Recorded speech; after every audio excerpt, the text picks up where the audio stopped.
अगस्त मास आते ही हमें मीठी प्यारी दादी याद आती है। अगस्त मास में भी जब 25 अगस्त दादी का पुण्यतिथि दिवस होता है, तब दादी के अंग संग की स्मृतियाँ हमारे मन में तरोताज़ा हो जाती है। और मैं यही कहूँगी कि मेरे आध्यात्मिक जीवन में दादी एक रोल मॉडल रही है।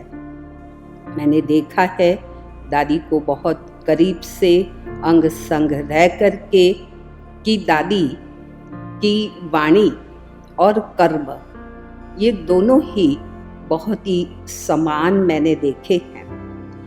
दादी जी आध्यात्मिक ज्ञान हमें शब्दों में तो सुनाती थी, लेकिन शब्दों के साथ साथ हमने उनके स्वरूप से, उनके कर्मों से हमें बहुत ही शिक्षाएं और प्रेरणाएं हैं वो मिलती रही है।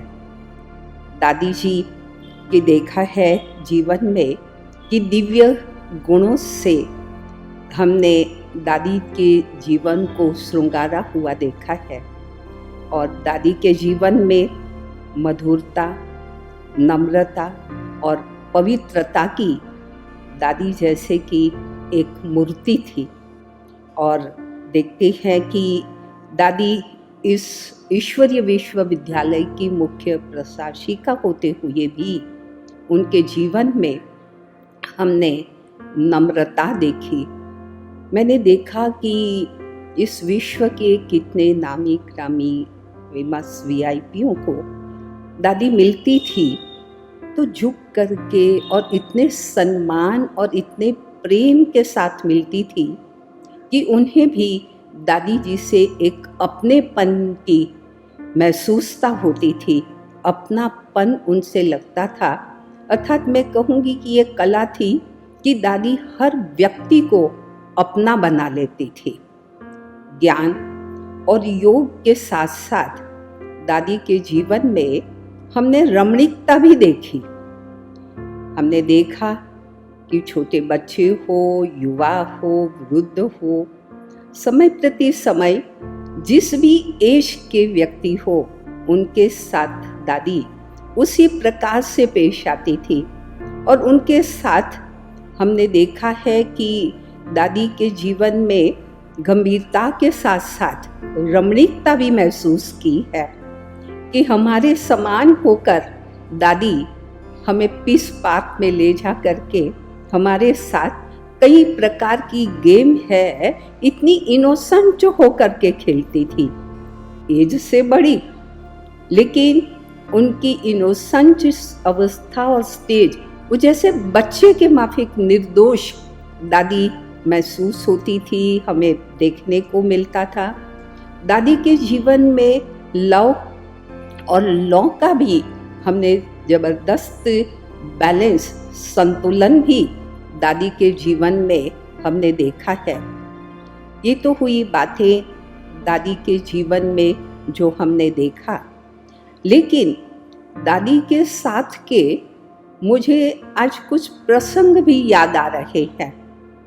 जब मैं पहली बार मधुबन में पार्टी लेकर के जाने वाली थी तो मुझे था कि मैं पार्टी संभाल पाऊंगी या नहीं, लेकिन जब फर्स्ट टाइम मैं पार्टी लेकर के गई तो दादी इतनी बड़ी होते हुए भी दादी ने मुझे इतना निश्चिंत किया कि दिव्या तू पहली बार ये पार्टी लेके आई है, कोई बात नहीं, तुझे कोई भी प्रकार की ज़रूरत हो तो तुम मुझे कहना। और समय प्रति समय दादी मुझे पूछती रहती थी। मैंने देखा कि मुझे पार्टी को संभालना था, लेकिन ये मुझे महसूस होता था दादी से कि दादी मुझे संभाल रही है। तो ये भी दादी के अंग संग रह करके इन विशेषताओं को मैंने देखा। उतना ही नहीं, लेकिन जब सेवा की जब बात आती थी तो भी दादी बहुत ही हमें प्रोत्साहन देती थी।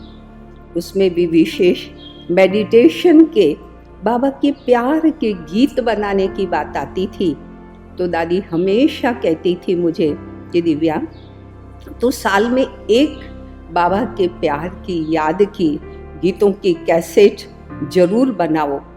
और हम देखते थे कि इतनी व्यस्त होते हुए भी वो गीत के एक एक शब्दों को दादी ध्यान से पढ़ती थी, पास करती थी। और जब सीढ़ी बन जाती थी तो दादी उन गीतों को भी बहुत ही ध्यान से, एकाग्रता से सुनती थी। और जब वे मुझे मिलती थी तो दादी कहती थी, दिव्या, मैंने माउंट आबू से आबू रोड आते हुए मैंने एक गीत सुने और बहुत ही बाबा की याद के गीत मुझे पसंद आए। तो ऐसे जो भी कलाएं हमारे जीवन में थी, दादी प्रोत्साहन दे करके हमें आगे बढ़ाती थी।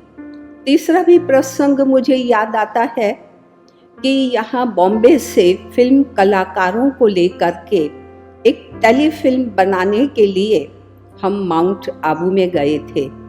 तभी भी दादी ने सब डिपार्टमेंट के भाई बहनों से मिलकर इतना हमें उस कार्य के लिए सहयोग दिया, उमंग और उत्साह भरा। और दादी ने कहा कि बहुत ही अच्छा, दादी को उमंग था कि भाई पहली बार ऐसे फिल्म कलाकारों के द्वारा दिव्य ज्योति करके ये फिल्म बन रही है। तो दादी ने उसमें भी हमें बहुत ही सहयोग दिया। मुझे और भी प्रसंग याद आ रहा है कि जब बॉम्बे से फर्स्ट टाइम पूरी स्पेशल ट्रेन, जो कि योग शिविर के चाहक, उनको हम जिज्ञासुओं को ले करके माउंट आबू गए थे, तभी भी दादी को बहुत ही खुशी थी कि यज्ञ में पहली बार ऐसा है कि स्पेशल ट्रेन भर करके राजयोग शिविर के लिए इतने भाई बहनें आबू में पहुंचे हैं। और दादी मधुबन निवासी को भी कहती थी, क्योंकि वो स्पेशल ट्रेन 3 दिन नीचे ही थी और बहुत सुंदर सजाया था, तो दादी कहती थी जा करके देख के आओ कि कितनी अच्छी ट्रेन सजाई है और एक साथ इतने लोगों को शिविर करने के लिए लेके आए हैं। तो दादी के इस प्रोत्साहन से एक बार नहीं लेकिन 5 बार ऐसी स्पेशल ट्रेन लेकर के हम माउंट आबू में योग शिविर के लिए भाई बहनों को हम लेकर के गए थे। और उसी के साथ मुझे याद आता है कि मैं कांदीवली में रहती थी, कला दादी मेरे साथ रहती थी, जो दादियों के समय ही यज्ञ से सेवा में अपना जीवन समर्पित किया था। और उनकी एज होने से तबीयत काफ़ी नरम रहती थी और खुद अपना कुछ भी चल फिर नहीं पाती थी, कर नहीं सकती थी। और उनकी बहुत ही तीव्र इच्छा थी कि एक बार मुझे माउंट आबू में अभी ले करके जाओ। और इसलिए यहाँ से वहाँ आबू में ले जाना एक बहुत बड़ी चैलेंज थी, क्योंकि तब बॉम्बे से आबू के लिए कोई डायरेक्ट ट्रेन नहीं थी। हम वाया बस ही उनको वहाँ ले के गए। और जब वहाँ पहुँचे कमरे में, तुरंत ही प्रकाशमणि दादी कमरे में मिलने के लिए आई और दादी ने कहा कि दिव्या, तुम श्रवण के जैसे तुमने एक कला दादी की सेवा की है। तब मेरे नैन है वो भर के आए कि दादी का इतना प्यार हम बहनों के साथ था और जो भी सेवाएं करें उसके अंदर दादी प्रोत्साहन और उमंग और उत्साह है वो भरती रही। साथ साथ मुझे याद आता है बोरीवली की सेवाओं को देख करके दादी हमेशा बहुत खुश होती थी।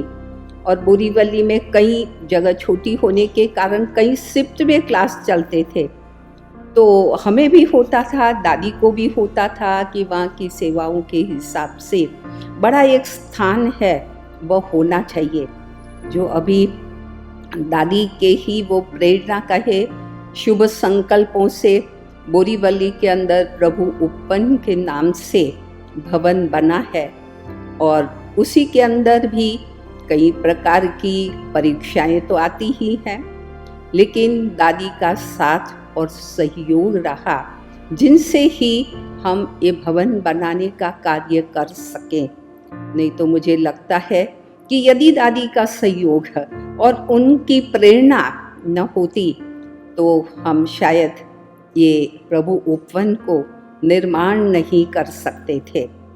इसी तरह से दादी ने इतना हमें अपने जीवन के अंदर प्रेरणाएं, शिक्षाएं और सहयोग का अनुभव, और इसीलिए दादी से जब भी मिले तो बिल्कुल अपनेपन का अनुभव होता था और बहुत ही हम लाइट होकर के दादी के पास चले जाते थे, अपनी मन की बातें करते थे और दादी बहुत ही सुंदर उनका सॉल्यूशन भी हमको देती थी।